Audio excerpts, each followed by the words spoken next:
My name is Odex Viator, and I'm here to learn you a thing or two about bioslurping.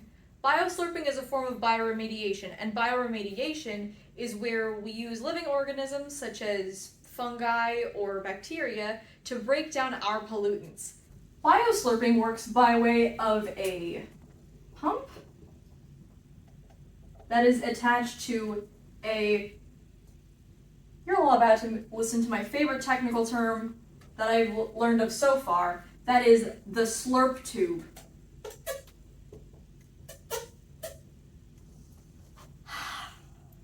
The slurp tube is inserted into the ground where it encounters a water table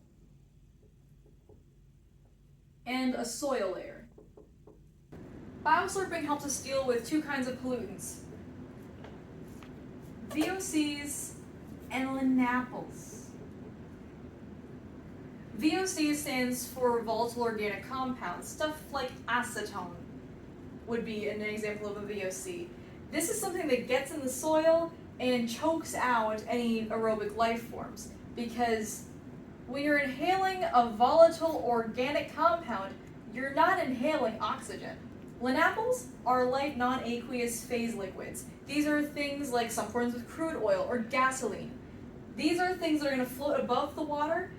The pump forces in air through the slurp tube, which forces air into the soil, which oxygenates it and allows for the growth of microorganisms, and it forces the water into the pump, which means that we can take our linnapels and shove them into the pump, wherein air is going to be forced into the pump and out through the slurp tube, which is going to bring in our water, which is full of pollutants in the form of linnapels, which we're just going to represent by darkening this area.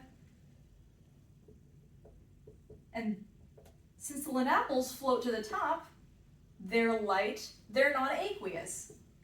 They're going to be caught in this compartment right here. So that's how the pollutants like VOCs and linnapels are removed from the environment. But what are some limitations of bioslurping?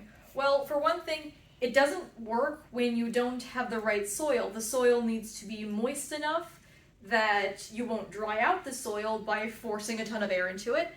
And it also needs to be not so wet that you can't force air into it at all. Also, you need to have a rather shallow water table for this, like 25 feet to 30 feet is the range that I've been reading.